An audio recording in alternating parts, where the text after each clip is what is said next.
보시네. 주 나의 눈물 안에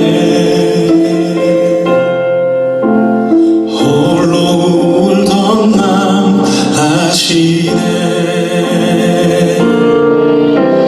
주 나의 모습 보네. 사는 나의 맘 보시네. 주 나의 눈물 안에 홀로 울던 맘 아시네. 세상 소망 다 사라져가도 주의 사랑은 끝이 없으니 살아가는 이 모든 순간이 주의 힘을 나는 믿네. 주 사랑 내게 있네. 그 사랑이 날 채우네. 주 은혜 내게 있네. 그 은혜로 날 세우네. 세상 소망 다 사라져가도 주의 사랑은 끝이 없으니 살아가는 이 모든 순간이 주의 힘을 나는 믿네. 세상 소망 다 사라져가도 주의 사랑은 끝이 없으니 살아가는 이 모든 순간이 주의 힘을 나는 믿네. 주의 힘을 나는 믿네.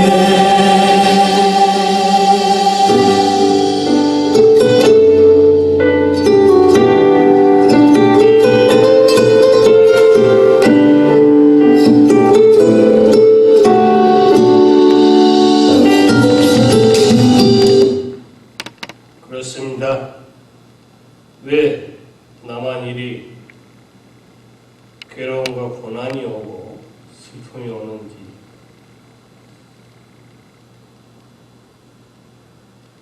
그러나 내가 홀로 울고 있을 때에도, 내 마음이 상해 있을 때도 우리 하나님이 나의 모든 것을 아시고 우리를 살게 하시고 결국 선하게 인도하여 가십니다. 그 하나님이 일하신 역사하심을 믿고 그 하나님을 우리 함께 예배합니다. 기도하겠습니다. 사랑의 아버지 하나님, 하나님 은혜로 오늘을 살게 하시고 찬양과 감사로 하나님을 예배합니다. 우리가 늘 가정에 있든 일터에 있든 예배하는 곳에서 영과 진리로 마음과 뜻과 힘 다해 예배하고 하나님의 사랑을 실천하며 살게 하옵소서. 이 주간도 하나님께 모든 거 맡기고 살아가는 겸손을 지키기 원하오니 늘 그 겸손으로 섬김으로 우리가 결국은 승리하게 하여 주옵소서.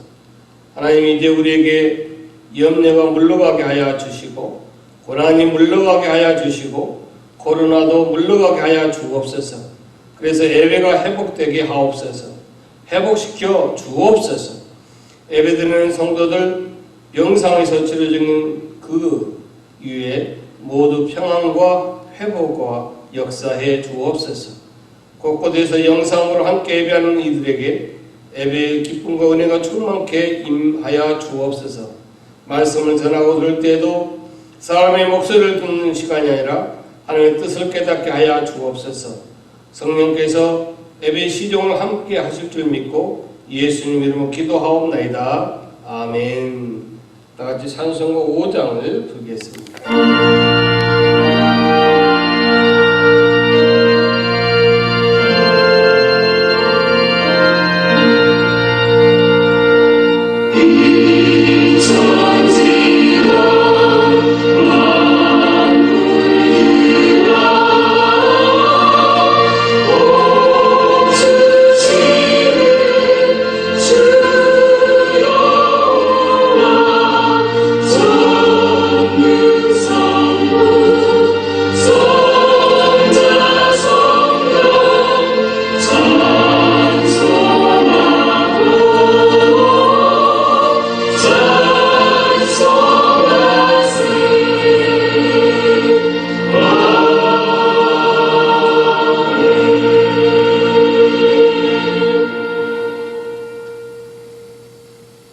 교동은 35번 시편 84편을 함께 교독하시겠습니다. 만군의 여호와여, 주의 장막이 어찌 그리 사랑스러운지. 내 마음과 육체가 살아계신 하나님께 부르짖나이다.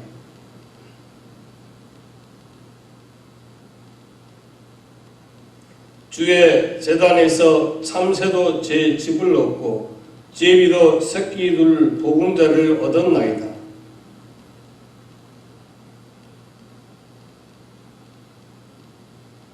주께 힘을 얻고 그 마음의 시온에 대로가 있는 자는 복이 있나이다.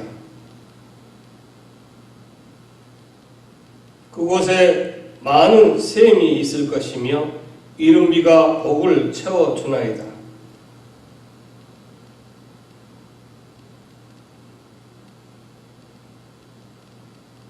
악인의 장막에 사는 것보다 내 하나님 성전 문지기로 있는 것이 좋사오니. 아멘. 다같이 우리 신앙을 사도신경을 고백함으로 고백하시겠습니다. 나는 전능하신 아버지 하나님 천지의 창조주를 믿습니다. 나는 그의 유일하신 아들 우리 주 예수 그리스도를 믿습니다. 그는 성령으로 잉태되어 동정녀 마리아에게서 나시고 본디오 빌라도에게 고난을 받아 십자가에 못 박혀 죽으시고 장사된 지 사흘 만에 죽은 자 가운데서 다시 살아나셨으며 하늘에 오르시어 전능하신 아버지 하나님 우편에 앉아 계시다가 거기로부터 살아있는 자와 죽은 자를 심판하러 오십니다. 나는 성령을 믿으며 거룩한 공교회와 성도 교제와 죄를 용서받는 것과 몸의 부활과 영생을 믿습니다. 아멘. 다같이 찬송가 337장을 부르시겠습니다. 주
드리겠습니다.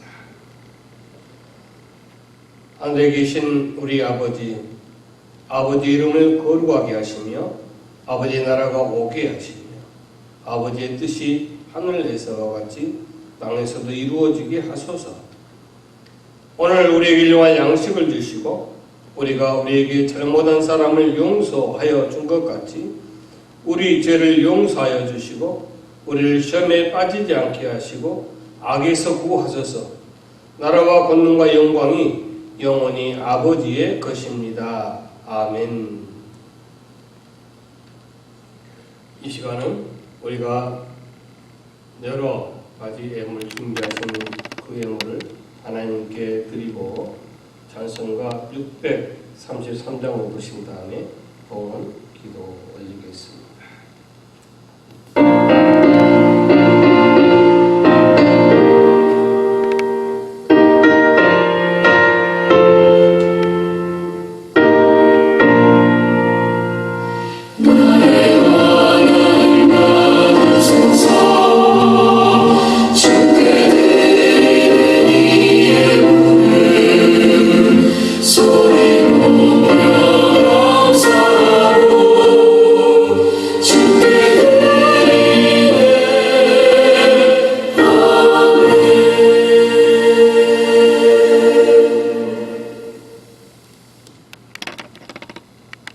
복의 근원 되신 아버지 하나님, 만군의 여호와가 이루노나 너희 온전한 11절을 창고에 들여 나의 집에 양식이 있게 하고 그것으로 나를 시험하여 내가 하늘문을 열고 너희에게 복을 쌓을 곳이 없도록 붙지 아니하나 보라.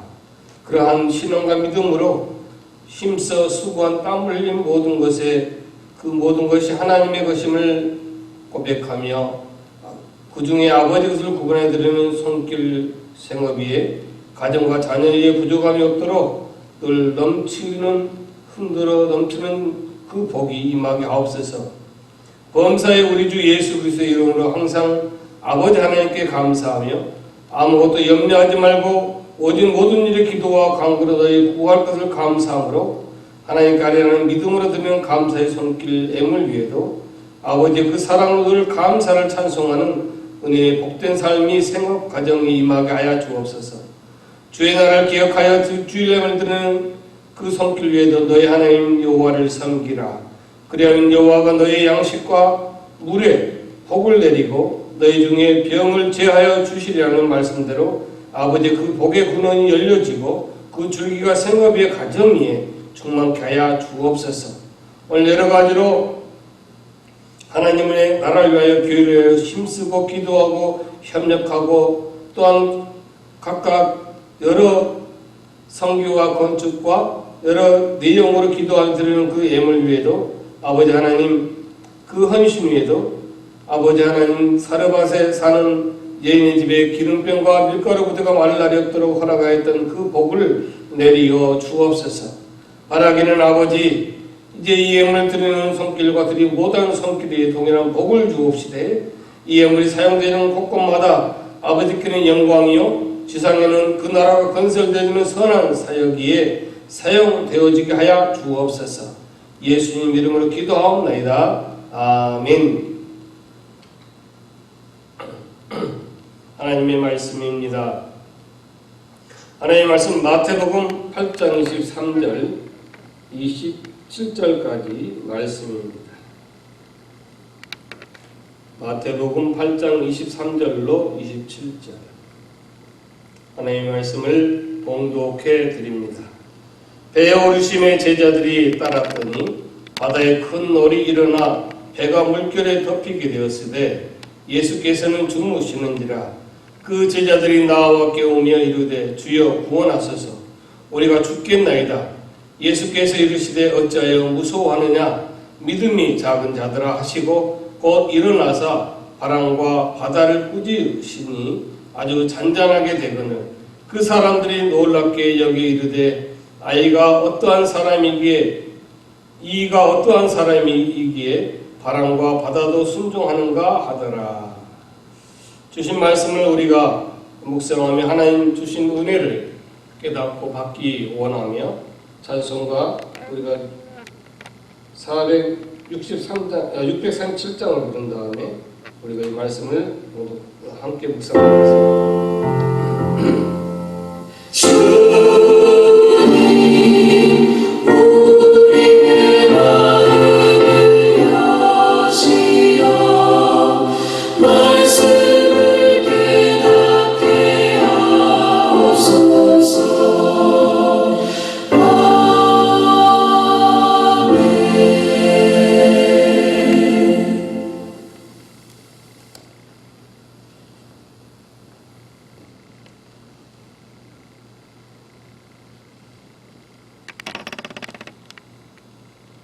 마태복음은 마태가 유대인을 독자, 대상으로 썼다 말씀을 누누이 드렸습니다.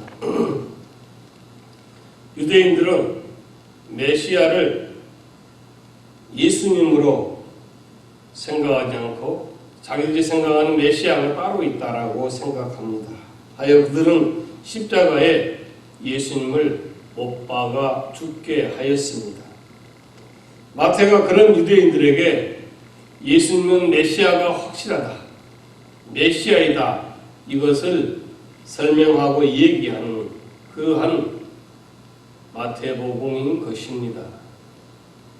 우리가 살아가면서 자주 사용하는 말 중에 일구이연한다라는 사자성어를 말할 때가 있습니다.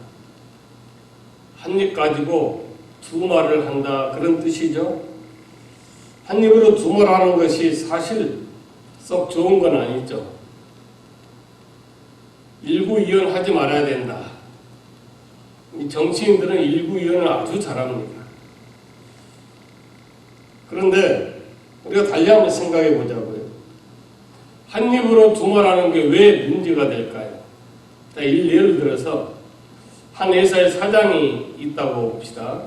그 사장이 종업원들에게 올 연말에는 전 직원에게 보너스 100%를 지급하겠습니다. 그렇게 얘기를 했습니다. 근데 연말이 되니까 이 사장이 보너스를 200%씩 준다라고 얘기했을 때, 아니 왜 저 사장은 일구이연하지? 그렇게 말하지 않고 그렇게 생각하지 않습니다. 하지만 반대의 경우 사장이 연초에 너무나 모든 사업이 원활하게 잘 성업해 가니까 직원들에게, 전 직원에게 보너스 200%를 연말에 지급하겠다 했는데 막상 중반 이렇게 가면서부터 사업이 기울어져 가지고 100%뿐이 주지 못했을 때, 그때는 모든 전 직원들이 왜 우리 사장님은 일구이연하지? 그렇게 얘기합니다. 결국 일구이연한다 안 한다를 어떻게 기준을 놓고 생각을 하는가 하면 나에게 도움이 되는가 되지 않는가를 놓고 생각한다 하는 것을 우리가 알 수가 있습니다. 바로 유대인들이 예수님을 정죄한 가장 큰 이유가 뭐였는가 하면 스스로 하나님의 아들이라 그렇게 말씀을 하셨기 때문인 것입니다. 아니 자기가 뭔데 그 목수의 아들로 태어나가지고 어찌 감히 하나님의 아들이라고 하느냐, 그렇게 얘기하는 것입니다. 유대인들이 생각할 때는 그만큼 큰 불경도 없었습니다. 근데 한번 달리 한번 생각해 보자고요. 예수님이 스스로 나는 하나님의 아들이다 라고 말씀하신 그 사실을 유대인들이 왜 그렇게 분노했을까요? 만일 예수님께서 그들이 듣고 보았던 것처럼 표적과 기적을 베푼 그 사실들처럼, 그런 일들처럼 자기들의 정말 수건인 그 로마의 모든 세력을 다 제거해버리고 정말 다윗 시대에 그 이스라엘의 부강함을, 그 이스라엘의 복된 삶을 그렇게 할 수 있도록 예수님께서 회복해 주었다. 그러면 유대인들은 뭐라고 했을까요? 역시 이 예수는 하나님의 아들이다. 그렇게 고백하고 그 예수님 앞에 무릎을 꿇었을 것 아니겠습니까? 예수님, 역시 예수님은 과연 하나님의 아들이 맞았습니다. 저희들이 그렇게 학습고대했던 메시아가 맞습니다. 그렇게 아마 고백했을 것입니다. 근데 이유는 뭐죠? 예수님을 하나님의 아들이라는 것 때문에 그들이 결국 십자가에 못을 박을 때까지 그 이유는 뭔가 하면 자기들이 원하는 것을 해주지 못하고 해주지 아니하고 하나님의 아들이라고만 말씀을 하고 있으니까 그런 하나님의 아들은 그들이 인정할 수 없다. 그런 말입니다. 이 말은 마태가 이런 사실을 유대인들에게 설명해 주고자 이 마태를 쓴 것처럼 유대인들만을 위한 그런 말씀이 아니에요. 오늘날 우리 모두에게 있는 그러한 현실적인 것입니다. 왜 그런가 하면 모든 사람들에게는 종교적인 본성이 있습니다. 그 어떤 절대자가 있어가지고 그 어떤 절대자에게 잘 보이면 자기에게 유리한 일이 일어날 것이라는 기대가 누구에게나 있습니다. 정치세계나 하다못해 여기 전자회사를 다녀도 어떠한 곳에든지 그 절대권, 그 어떤 그 모든 자기의 모든 것을 영향을 줄 수 있는 사람 앞에서는 잘 보여야 그로 하여금 내가 어떤 이득을 취할 수 있다. 그런 기대를 갖게 되는 거예요. 종종 여러분 목사가 무슨 일을 잘 되라고 기도해주면 무슨 일이 잘 되는 것으로 오해하는 분들이 많습니다. 아들이 자녀가 돌이 되면 목사님을 모시고 예배를 드리면 이 자녀가 잘 된다. 이사를 했으니 아니면 어떤 사업을 했으니 잘 될 것을 기대하기보다 하나님의 은혜로 자녀를 낳았고 하나님의 은혜로 이사를 했고 하나님의 자녀로 어떤 사업을 했고 그것에만 감사의 예배가 아닌 목사가 기도해주면 잘 될 것이다. 그렇게 생각하는 거예요. 만약 그런 생각과 기대와 그런 바람이 맞다면 오늘 본문과 같은 풍랑을 맞는 제자들의 그 모습은 있어서는 아니 되는 거예요. 예수님과 함께 가는 동안에 풍랑을 만난다면 예수님과 함께 가는 의미가 없지 않습니까? 그 갈릴리 호수에 있는 모든 배들이 풍랑을 만나서 막 뒤집어지고 물에 빠지고 그런 일이 일어나도 예수님과 함께 있는 그 배만큼은 그런 일이 있어서는 안 돼요. 자, 여러분 이 사진을 보십시오. 실제로 이런 작은 배를 타고 가다 보면 성남 파도를 만나면 이런 현상이 일어납니다. 배가 가라앉을 것 같습니다. 파도에 그냥 묻혀버릴 것 같습니다. 문제는 예수님은 주무셨다. 즉 예수님이 그곳에 함께 있었다는 사실입니다. 그런데 풍랑이 일어났어요. 이런 모습이에요. 사람들은 예수님과 함께 가면 이런 풍랑은 만나지 말아야 된다라고 생각을 하는 것입니다. 그런 풍랑이 일어났을 때 풍랑을 잔잔하게 할 것이 아니라 예수님이 사전에 예수님과 함께 예수 믿는 사람들은 여러 가지 시련과 고난을 만나도 나는 예수 믿는 사람이기 때문에, 나는 목사이기 때문에, 나는 어떤 항종직자요, 나는 선교사이기 때문에, 나는 성도이기 때문에, 나는 누구이기 때문에 이런 풍랑 자체가 만나지 말아야 된다라고 생각하는 거예요. 그렇게 기대하는 거예요.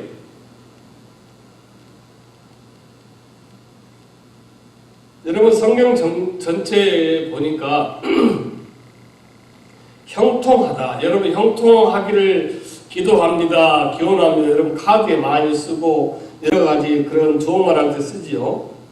근데 이 말씀이 성경에 약 68회가 나왔습니다. 그 창세기에만 5번이 나오는데 24장과 39장에 나와 있어요. 그 중에 39장에 3번이 나와요. 창세기 5번에서 그 39장에 3번이 나오는데 뭐를 말씀하는고 하면 형통을 말씀하면서 요셉의 형통을 말씀하고 있는 거예요. 여러분 요셉을 잘 알잖아요. 요셉이 부모에게 사랑을 받았지만 형제들에게는 얼마나 미움, 시기, 질투를 받았습니까? 형들에 의해서 죽임을 당할 뻔하다가 팔려갔잖아요.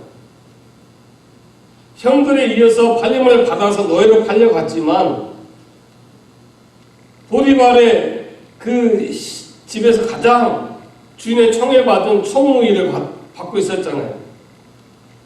근데 보디발의 그 아내가 요셉을 보고 유혹을 했는데 요셉이 그 유혹을 물리쳤잖아요. 윤리적으로, 도덕적으로, 법적으로 요셉이 잘못한 것 없어요. 근데 요셉이 그 일로 인해 누명을 쓰잖아요. 그러고 나서 그 요셉이 감옥에 들어가요. 그 제목이 뭔가 하면은 강간 미수입니다. 요즘에 우리 한국도 성추행이라는 게 공군, 해군 각 분야에서 일어나고 난리가 아니지 않습니까? 아무튼 그런 제목으로 주인 마님을 욕보이려 한 그런 억울한 누명을 쓰고 옥에 갇히게 되었습니다. 이거 어떻게 형통입니까? 형들한테 팔려갔지. 자기 딴에는 윤리와 도덕과 법을 지키기 위해서 그 유혹을 뿌리치고 그 유혹을 뿌리치는 그 저기에서 그 사실을 지켰는데 그런 누명을 쓰게 된 거예요. 근데 참 또 신기한 것은 뭔가 하면 전옥, 즉 교도소장이 요셉을 좋게 보는 바람에 요셉은 옥중에서도 뭘 받는가 하면 재반 사무를 처리하는 그런 일을 맡았습니다. 그러니까 옥중에서도 다른 죄수들보다 편하게 지낼 수가 있었다는 사실이에요. 이 사실을 창세기 39장 21절 23절은 이렇게 기록하고 있습니다. 여호와께서 요셉과 함께 하시고 그에게 인자를 더하사 전옥에게 은혜를 받게 하시며 전옥이 옥중 죄수를 다 요셉의 손에 맡김으로 그 재반 사물을 요셉이 다 처리하고 전옥은 그의 손에 맡긴 것을 무엇인지 돌아보지 아니하였으니 이는 여호와께서 요셉과 함께 하십니다. 여호와께서 그의 범사에 형통케 하셨더라. 그렇게 말씀하고 있어요. 또 21절, 23절에 요셉에게 인자를 더하고 23절에는 요셉 범사에 형통케 하셨다. 이렇게 말씀하고 있어요. 여러분 뭐가 형통해요? 우리가 생각하는 형통은 형들에게 미움을 받았지만 죽을 그런 일을 만나지 말아야 되고 노예로 팔려가지 않아야 되고 또 그런 보디발의 유혹 안에 유혹을 물리쳤는데도 불구하고 감옥을 갔잖아요. 어찌 이것이 다 형통하다고 할 수 있겠어요? 하나님이 말씀하신 대로 요셉이 범사에 형통하였다라고 하면 그런 일이 없어야 오늘 저와 여러분의 생각에는 형통하다 그렇게 얘기해요. 근데 성경은 하나님께서 요셉의 범사에 형통했다고 말씀하고 있습니다. 그럼 하나님이 거짓말했을까요? 성경이 말씀하는 형통과 우리가 생각하는 형통이 다르다 이거예요. 요셉의 형통은 요셉이 얼마나 하나님의 형통하심으로 팔자가 그냥 한여름에 엿가람 늘어지듯이 뚝뚝 늘어나게 살아가고 있느냐에 그것을 따지는 것이 아니라 요셉을 향한 하나님의 뜻이 어떻게 순간순간 이루어져 가고 있는가 여기에 초점이 있는 거예요. 얼마나 잘 사느냐, 얼마나 일이 잘 풀려가느냐, 얼마나 사람이 살아가는 세상에서 정말 떵떵거리고 잘 살아가느냐가 아니라 요셉을 향한 하나님의 뜻이 순간순간 불행인 것처럼 보이는 그 순간순간일 망정 하나님의 뜻이 어떻게 이루어져 가는가, 이게 뭐라고요? 형통이다 이거예요. 제가 가지고 있었던 책 중에 예수님을 깨웁시다라는 책이 있었어요. 우리 인생에 거친 파도를 만날 수 있지만 우왕좌왕 그렇게 할 시간 없이 예수님만 의지하고 예수님만 깨우면 된다, 그런 내용으로 기억되고 있어요. 물론 오늘 본문이 그 소재예요. 근데 여러분, 한 가지 염두에 둘 사항이 있는 것입니다. 이때 주무시는 예수님을 깨웠어요. 이 책의 내용은 그러한 일이 있으면 그렇게 있으지 말고 예수님만 깨워라. 문제는 제자들이 주무시는 예수님을 깨웠더니 만사가 다 해결되고 그러한 모든 것이 좋아진 것이 아니라 예수님으로부터 뭘 받았어요? 책망을 받았잖아요. 어찌하여 무서워하느냐 이 믿음이 적은 자들아, 그러잖아요. 예수님이 주무시고 계시는데 깨운 것이 칭찬받을 일이 아니라 책망받을 일이었다는 사실입니다. 예수님께서 제자들의 깨우심을 듣고 야 빨리 좀 깨우지 그랬니? 너희들 얼마나 고생했니? 걱정하지 마라, 내가 다 해결해 줄게가 아니라 왜 무서워하냐? 왜 두려워하냐? 이 믿음이 작은 자들아, 그렇게 책망했다는 사실입니다. 그런데도 오늘 본문을 보면서 아 그렇구나, 예수님만 깨우면 되는구나, 그런 생각을 누구나 합니다. 왜 그런가 하면 그것이 저와 여러분의 본성에 맞아떨어지기 때문에 그렇습니다. 고개를 끄덕끄덕 하게 되기 때문에 그렇습니다. 위기와 문제를 만나면 누구나 주무시는 예수님을 깨울 것입니다. 사람들이 신앙을 통하여 기대하는 것이 다 그런 것입니다. 적극적으로는 자기가 하고자, 자기의 기도가 이루어지고자 하는 그 일들이 더 잘 되어져야 되고 응답받아져야 되는 거고, 소극적으로는 자기 인생 앞에 있는 문제가 다 해결되어져야 되는 거예요. 그것이 신앙으로 생각하는 거예요. 장사를 하는 사람은 장사가 더 잘 돼야 됩니다. 사업을 하는 사람도 마찬가지. 모든 일들, 자기가 하는 일들이 다 잘 돼야 된다고 생각하는 거예요. 배를 타고 가다가 풍랑을 만났으니 제자들의 관심은 당연히 풍랑을 벗어나는 거 맞습니다. 그런데도 예수님은 자기들의 다급한 사정을 아는지 모르는지 그냥 주무시고 계신 거였어요.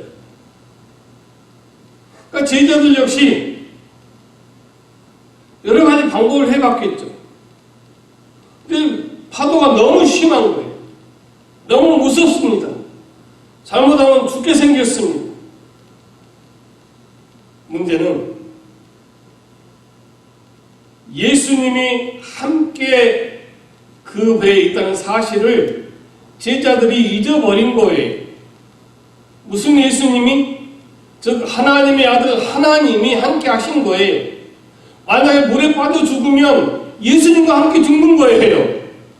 그러면 천하를 창조하시고 모든 일을 간섭 섭리하시고 온 우주를 섭리하시는 하나님께서 설마 아니 그 풍랑에 빠져 돌아가시겠습니까? 제자들은 그렇게 생각했다는 사실이에요. 여전히 오늘날의 모든 사람들은, 신앙인들은 주무시는 예수님을 깨워야 된다라고 생각하는 거예요. 주여 주여 하고 소리치는 거예요.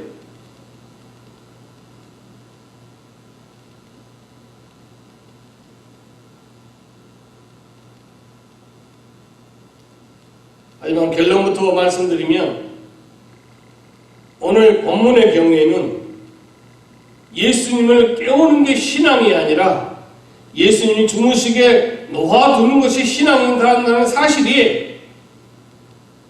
그것이 신앙이라는 사실입니다. 제가 하나님의 은혜로 참 어렵게 그런 상황 속에서도 이사를 하였습니다. 이사를 하고 나서 집들이도 정말 여러 우리 초대 가족들이 협력으로 하나님의 은혜로 잘 했습니다. 모든 분들이 와서 보고 목사님이 이전보다 더 좋은 곳에서 살게 됐습니다. 이제는 정말 뒤야비에도 화분이 열 몇 개가 있지요. 뭐 여러 가지로 참 좋았습니다. 그래서 모든 분들이 이제는 정말 하나님 그 사역에 집중하면 되시겠습니다. 이렇게 평안할 줄 알았지만 2, 3일 전 저는 새벽 2시경에 통곡을 하며 울어야 할 일이 있었습니다. 정말 그렇게 울었습니다. 울다가 너무 이 가슴이 찢어질 것 같아서 시간이고 뭐고 없이 지인에게 전화를 걸어서 잠을 깨웠어요. 그리고 펑펑 울었어요.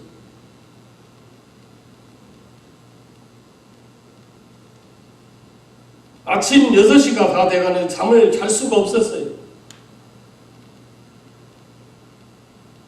누가 죽어가는, 누가 어떤 사고가 일어나는, 죽느냐 사느냐의 문제도 아니었지만 어쩜 그렇게 그 순간 저를 그렇게 대성통곡하게 했는지 몰라요. 왜 그렇게 잠을 이루지 못하게 했는지 몰라요. 왜 잠자는 지인에게 그 자리에서 잠을 깨우게 했는지 몰라요. 근데 그 문제는 여전히 아직까지 그대로 있습니다. 그 다음 날 오늘 촬영을 위해서 예배를 준비해야 되는데 정신이 없었어요. 그러나 이내 곧 이 본문을 다시 선택해서 함께 여러분과 묵상하게 되었고 또 저를 회복해 나가게 됐습니다. 저도 목사이지만 정말 다른 사람이 볼 때 죽느냐 사느냐의 그런 위기적인 어떤 문제 앞에 서 있는 사람들에 비하면 아무것도 아닌 일이지만 그 순간 나에게는 이것이 엄청난 큰 정말 삼킬 것 같은 집보다 더 큰 파도가 나를 휘감는 일처럼 느껴졌어요. 오늘 본문의 제자들도 똑같습니다. 주무시는 예수님을 깨우지 않았으면 어떻게 되었을까요? 풍랑이 여전히 있었을 것입니다.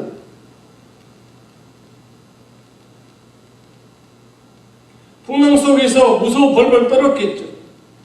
정말 죽겠구나. 죽을 수 있겠구나. 그러나 풍랑이 있으면 그냥 그 풍랑에 시달리면 된다는 사실이에요. 아무리 두려움과 불안과 걱정과 염려와 낙심이 모든 것이 몰려 고통스러워도 배멀미 때문에 그 성난 파도 때문에 그 배가 가라앉지 않고 구조가 되지 않으면 모르지만 그 상태에서 죽은 사람은 없어요. 아직 배 안에 있는 거예요. 우리가 아무리 성난 파도를, 내 인생의 파도를 만날지라도 여전히 우리는 예수 그리스도 안에 있다는 사실을 확신하고 믿으시기 바랍니다. 그래야 그 불안과 염려와 고난과 낙심을 이길 수 있는 거예요.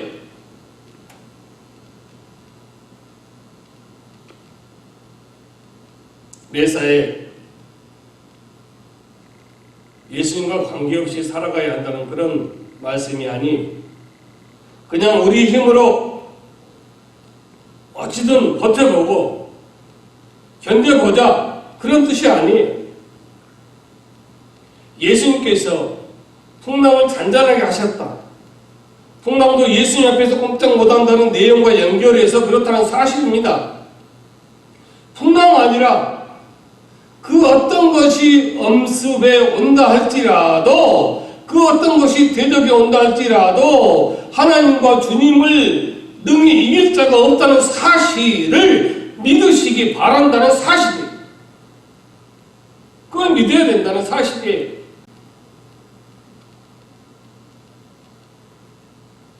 나는 완도라는 섬에서 태어났습니다. 지금이야 그림처럼 고금대교라는 이 다리가 놓여져서 차를 타고 갔어요. 저도 한번 한국 방문해서 이 다리를 완공해 갈 때쯤 한번 갔고, 완공한 다음에 차를 타고 그 다리를 건너고 왔어요.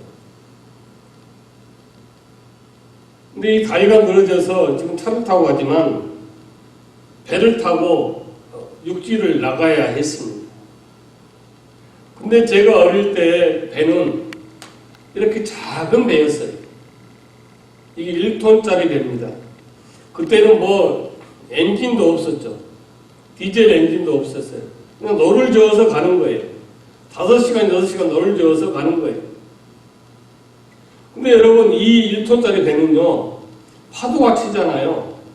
그러면 이 바다와 이 배와 높이가 비슷해요. 어쩔 때는 파도 속으로 들어가면 배가 완전히 그 물속으로 들어가는 것 같아요. 또 그런 곳에서 제가 살고 자라났습니다.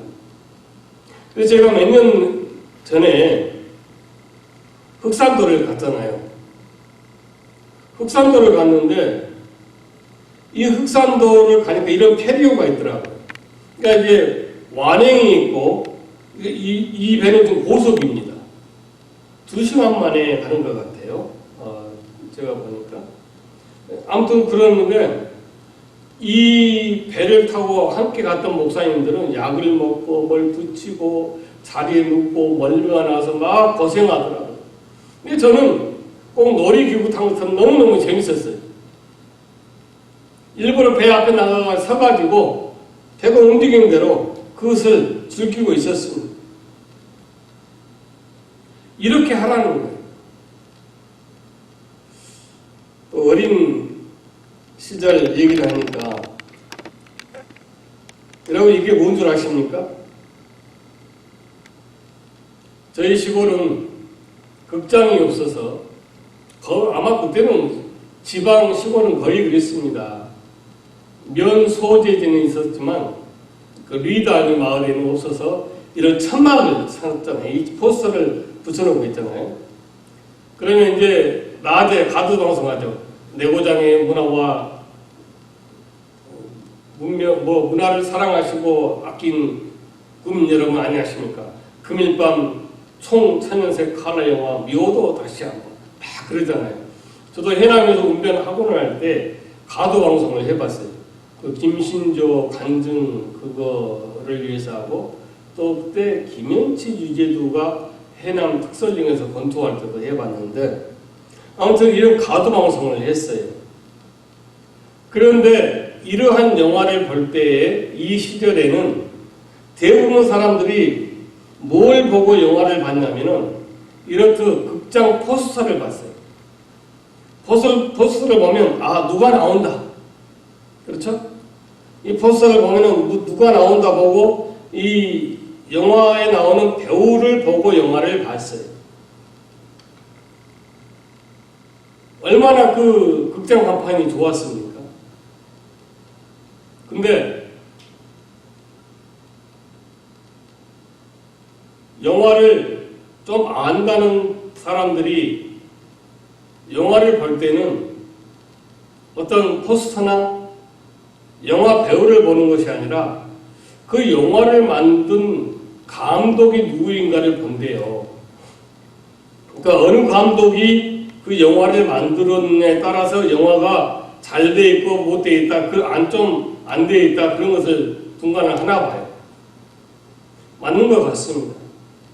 근데 제가 왜 영화 얘기를 갑자기 했는가 하면 아무리 포스터를 보고 배우들을 보고 감독을 보고 영화를 볼지라도 가장 중요한 게 뭔가 하면 누구와 함께 영화를 보느냐 이것이 중요하다는 사실입니다. 아무리 재밌는 영화도 혼자 보는 것보다 누구와 함께 보느냐 그게 더 중요하잖아요.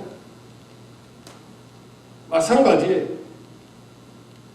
조그만 파도에 이리저리 휘둘리는 고깃뼈와 뭐 페리오 같은 그런 배 차이가 아니라 누구와 함께 그 1톤짜리 배를 탔느냐 또 배를 탔느냐 그렇게 생각에 차이가 있어야 된다는 사실입니다. 근데 세상 사람들은 신앙인들은 내가 타는 배의 크기에 관심을 둡니다. 1톤의 배냐 페리오냐 여러분 어떤 것이 신앙일까요? 조그마한 풍랑만 닥쳐도 혼비백산하며 허둥지둥 이 1톤짜리 배이기 때문에 빨리 예수님을 깨워야 된다라고 그렇게 하는 것이 신앙일까요? 그저 주무시는 주님을 의지하고 오직 주님만 신뢰하는 것 같은 뜻이라면 그러한 확신이라면 정말 묵묵히 파도를 견디는 것이 신앙일까요?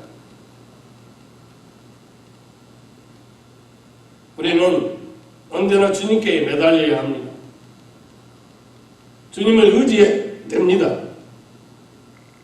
하지만 언제든지 자기의 인생길이 평탄하지 않는다는 이유만으로 자기가 지금 당장 순간 그 만나고 있는 힘든 것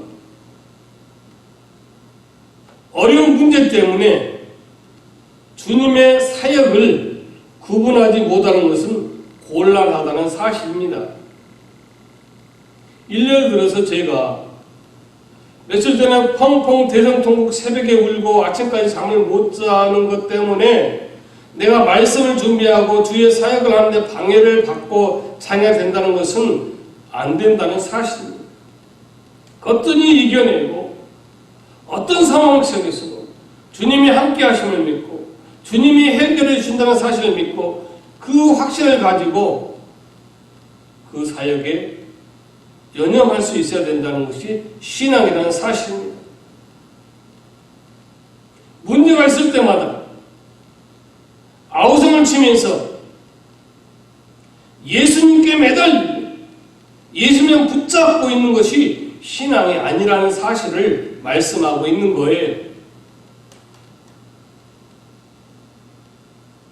자기가 가는 길이, 자기가 하는 일이 예수님과 동행하는 길이고 일이라면 제 아무리 거센 풍랑이 있어도 그 풍랑이, 그 파도가 주님의 뜻을 거스르지 못할 줄 알아서 넉넉하게 견뎌나가는 것이 신앙이에요. 정말 저 역시 그런 일이 있을지라도 펑펑 울었을지라도 자고 있는 지인에게 그 새벽에 전화해서 깨우는 것이 신앙이 아니라 그 시간에 정말 견뎌나가고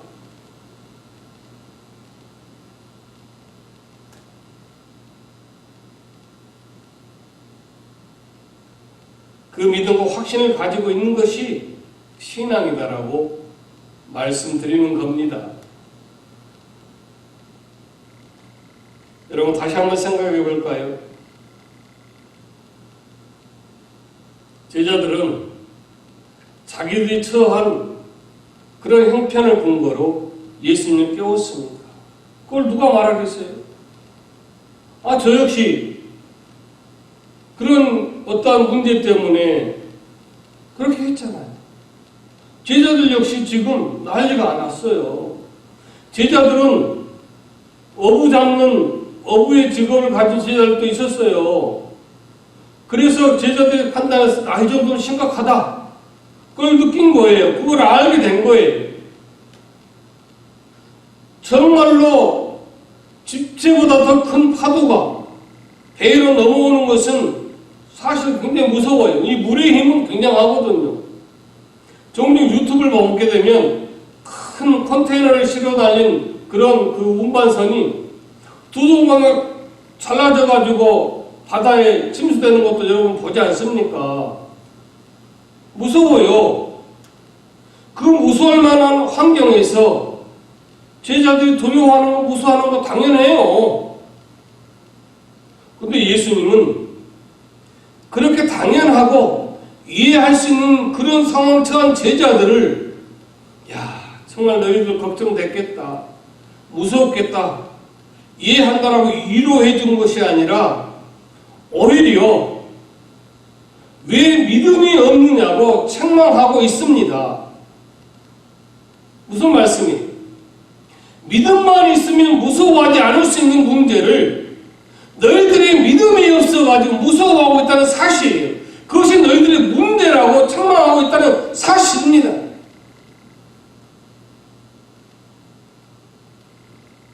사람들은 내가 누군가나 무엇인가로 인하여 기분이 나쁘면 화를 냅니다. 화를 내는 이유는 내가 마음에 안 들어 그냥 기분이 나빠요. 내가 원치 않은 말을 듣거나 원치 않은 어떠한 그 언행에 대한 그 모든 것이 싫어서 화가 나는 거예요. 그러니까 기분이 나빠서 화를 낸다는 것 당연한 얘기 같은데 그렇지가 않다는 사실.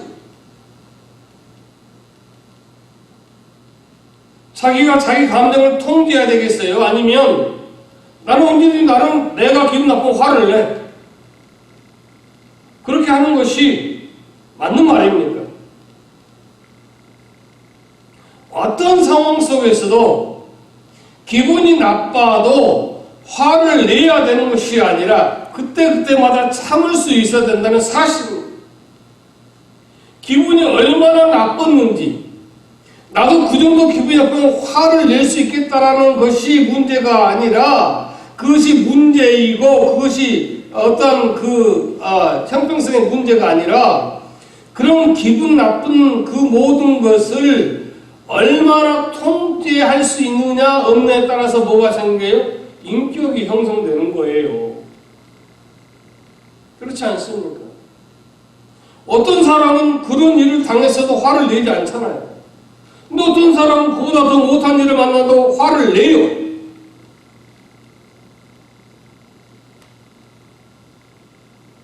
환경의 지배를 받는 것은 누구나 다 똑같습니다. 집집마다 자녀가 있든 없든 어떠한 문제든지 간에 환경의 지배를 받습니다. 그 중에서 자녀의 병상, 또 어떤 자녀의 어떤 사고나 어떤 문제 때문에 그 가슴을 찢는 부모의 심정은 정말 이루 말할 수가 없을 거예요. 다 환경에 지배를 받습니다. 하다못해 남이 나를 미워하면 나도 미워하게 되는 거예요. 그죠? 남이 나를 미워하는데 나는 그 사람을 사랑해 줄 수 있나요? 미워하게 되는 거예요. 다른 사람이 한 대 때리면 어느 정도 균형이 되면 한 대 때리는 거예요. 욕을 하면 욕을 같이 해요. 자기한테 어떤 자극이 주어졌다고 해서 자기도 주어진 자극 그대로 반응하면 우리 그리스도인이라는 존재의 가치는 어디가 버릴까요?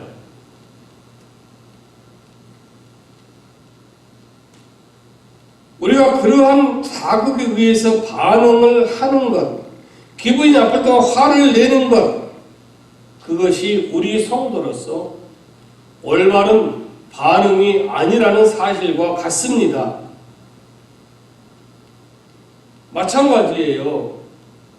우리가 세상 살면서 정말 저도 돌아보면 끝이 없어요. 오늘 웃을 일이 있고 오늘 좀 평안할 날이 있으면 여지없이 며칠만 있으면 또 울어야 되고 걱정해야 되고 기도해야 되고 가슴 찢어야 될 일들이 계속 이어져 가더라고요. 끝이 없어요. 그것은 왜 그런가 하면 우리가 그리스도인이기에 사단의 역사가 늘 있는 거예요. 그럴 때마다 우리는 이 중에서도 주님이 나와 함께 하신다. 주님이 나와 함께 이기게 하신다는 이 사실 앞에 우리는 아멘 하고 이성을 잃어버리면 안 되는 거예요. 그럴수록 더 말똥말똥해져야 되는 거예요.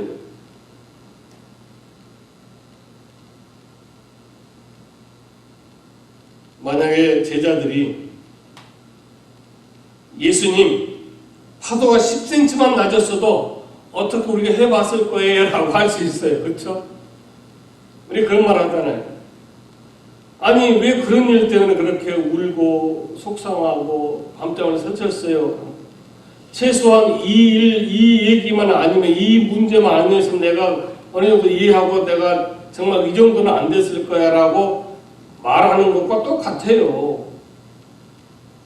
어떠한 환경에 의한 그런 모든 것이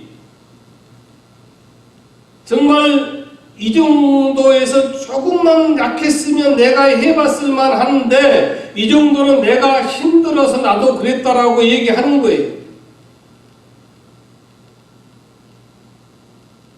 오늘 본문하고 똑같은 말씀을 하셨을 거예요. 예수님께서. 제자들 향한 예수님의 꾸짖음 책망을 잘 보십시오. 어찌하여 무서워하느냐? 믿음이 적은 자들이라고 꾸짖었어요. 저도 그렇게 새벽에 대성통곡하고 그날 아침에 일어나서 정말 그것부터 회개했어요. 주님 죄송합니다.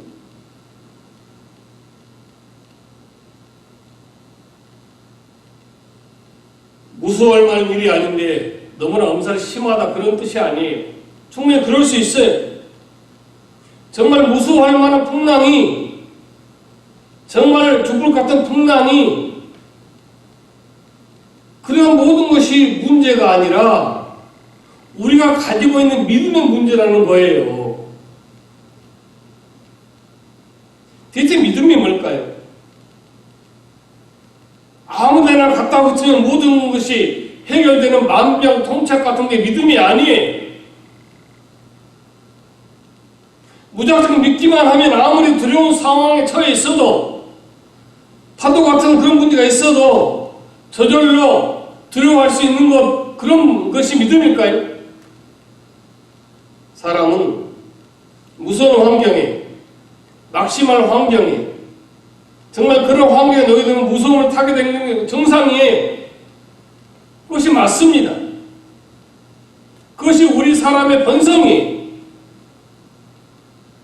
우리가 무서울 일이 있어도 무서워하지 않으려면 뭐가 돼야 되는가 하면은 이것은 이러이러해서 이런 일이 일어났고 이러이러한 문제는 이런 방법으로 이런 것으로 해결될 수 있으니라고 충분히 설득이 되고 이해가 되면 무서워할 필요가 없는 거예요.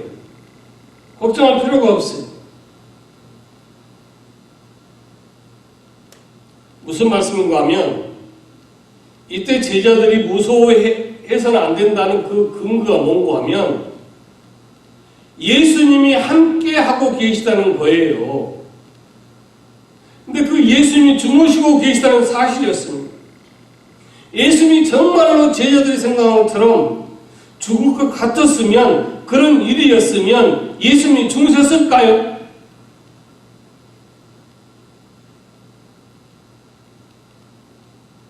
근데 우리 하나님은, 이스라엘 지키시는 하나님, 우리를 지키시는 하나님은 졸지도 주무시지도 아니하시고 우리를 돌보고 우리를 일하시고 역사하신다는 사실, 그 말씀을 여러분 믿고 붙잡으시기 바랍니다. 오늘 본문은 25절에 주여 구원하소서 우리가 죽겠나이다라고 그렇게 되어 있잖아요.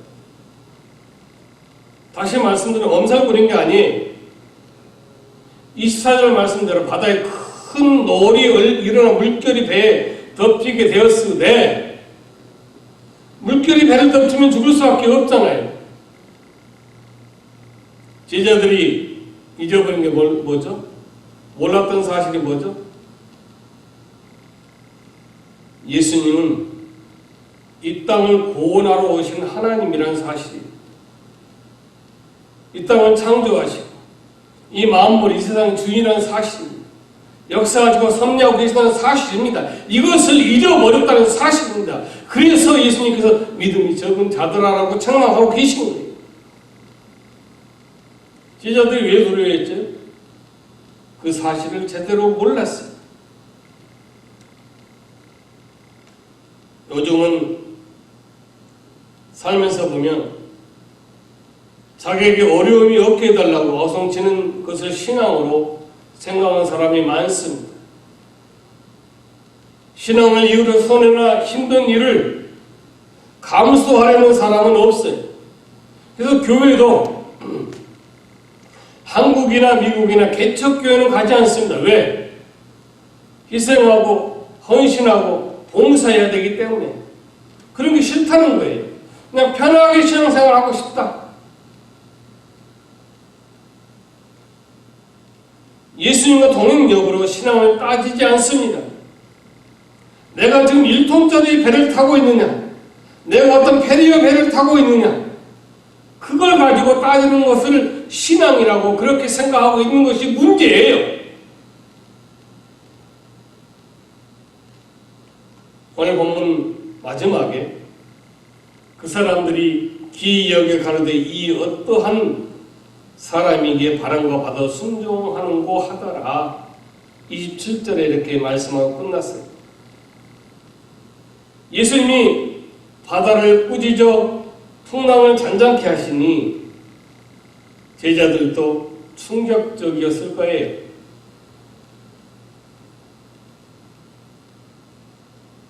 모든 주변의 사람도 마찬가지. 제자들은 이 사건을 겪고 나서 어떤 교훈을 얻었다라고 성경도 기록해 두지 않고 우리 역시 알 길은 없습니다. 우리의 관심사는 제자들이 어떠한 교훈을 얻었을까가 아니라 오늘 저와 여러분의 문제인 것입니다. 오늘 저와 여러분은 이 세상을 살아가면서 주님이 나를 부르실 때까지, 주님이 이 땅에 오실 때까지 우리가 살아가는 인생에 많은 파도가 일어날 것입니다. 쉼 없어요. 바람이 불기도 하고 비바람이 치기도 하고 성난 파도가 엄습에 올 거예요. 그러나 그때마다 예수님께서 우리의 신앙이, 믿음이 주무신 예수님을 깨우지 않고 묵묵히 그 신앙을 기다리고 그 신앙을 가지고 버텨나가고 견뎌나가는 우리의 모습을 보고 참으로 우리의 믿음을 칭찬하실 거예요. 인정할 거예요. 과연 너는 나의 성도구나, 나의 제자구나, 나의 작은 예수구나라고 그렇게 인정해 주실 것입니다.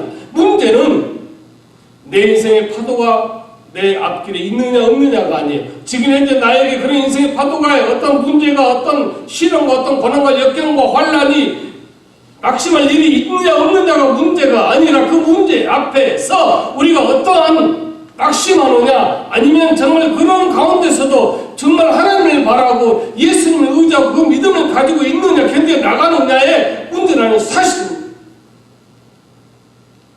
바라기는 저 역시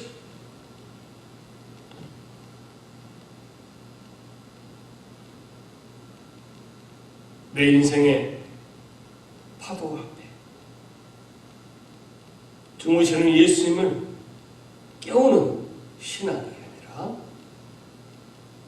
예수님이 나와 함께 하고 계심을, 일하고 계심을, 하나님의 역사하심을, 하나님의 간섭하심을 돌보심을 믿는 그 믿음의 확신을 내 신앙을 지키고 견고히 견디어 나가고 또 그러한 성도가 되어지기를 바라는 것입니다. 바라기는 저와 여러분이 그러한 신앙을 믿음이 되기를 권면드립니다. 기도드리겠습니다. 하나님의 아버지, 그렇습니다. 정말 이 말씀을 전한 이 나약한 종 역시 정말 며칠 전 정말 그 파도 앞에 엉엉 통곡을 하며 울었습니다.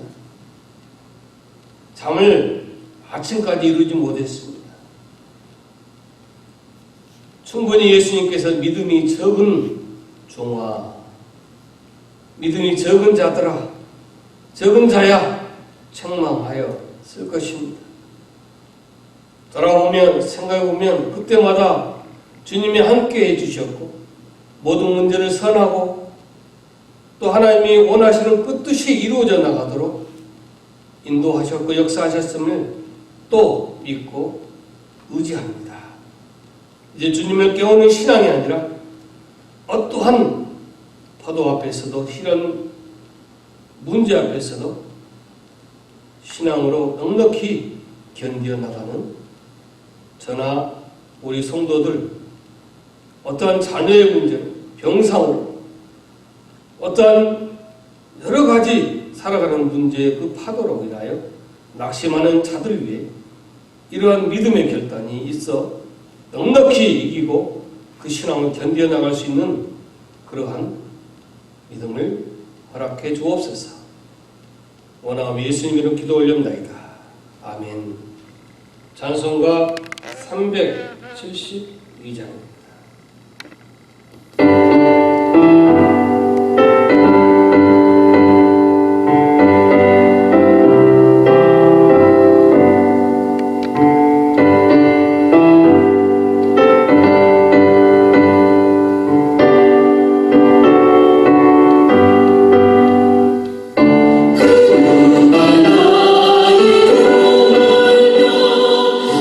나의 삶을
별다른 사항은 없습니다.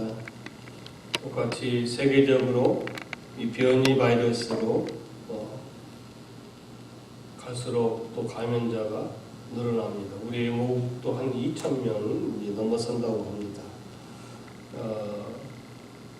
행정적으로는 실내 마스크를 운동하지만 잘 알아서 하시겠지만 실외에서도 마스크를 꼭 착용하시기 바랍니다. 본당 사용 또 이렇게 정상적으로 예배드리는 미국 교회들도 다시 마스크를 또 하고 또 그 제약이 따르고 있는 것 같아요. 그러니 또 이 본당 사용이 또 좀 더 길어지지 않을까 우리 기도하며 기다려 주시기 바랍니다. 애물 7월 18, 25, 8월 1, 8, 4주일 통계입니다. 참고하시기 바랍니다. 중보기도입니다. 김현 성도님, 그 따님 베키, 또 임경일 형제님 건강을 위해서, 또 그 가족들과 또 부모님들이 잘 견뎌갈 수 있도록 기도해 주시기 바랍니다. 여러분이 각각 기도 시간을 가질 줄 믿는데 그 첫 머리에 중보기도부터 먼저 하시고 매 기도는 가장 뒤에 하는 것이 기도를 시작과 끝을 열심을 다하고 집념해서 할 수 있다. 그렇게 얘기합니다. 하여서 중보기도를 제일 머리에 두시고 먼저 하시기 바랍니다. 이 애물봉투를 새롭게 주문 제작을 했어요. 그래서 2,000장을 주문 제작해서 지금 현재 있는 애물봉투가 기존에 가지고 계신 분들은 그걸 사용하시고 또 이제 그것이 다 떨어지면 교회에다가 비치해 둘 테니 또 여러분이 필요한 만큼 가져가시고 말씀해 주시면 배달도 해 드리도록 하겠습니다. 그렇게 아시기 바랍니다.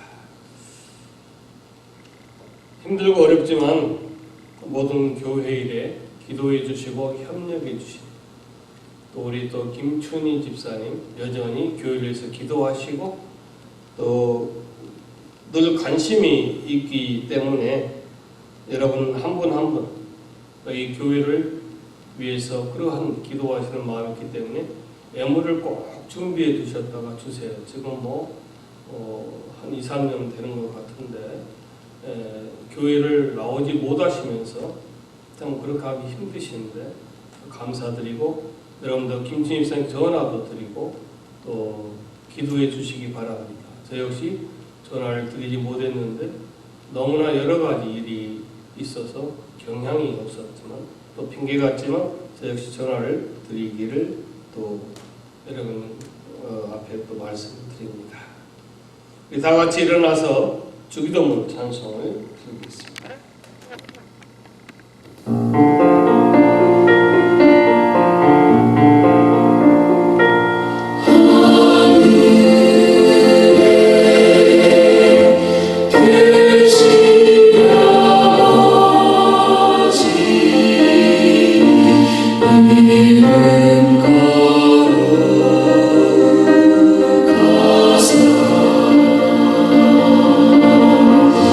주님 나라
하나님, 우리 구주 예수 그리스도의 무한하신 은혜와 만국하신 하나님 아버지의 사랑하심과 성령 하나님의 역사, 교통, 임재, 내주하심,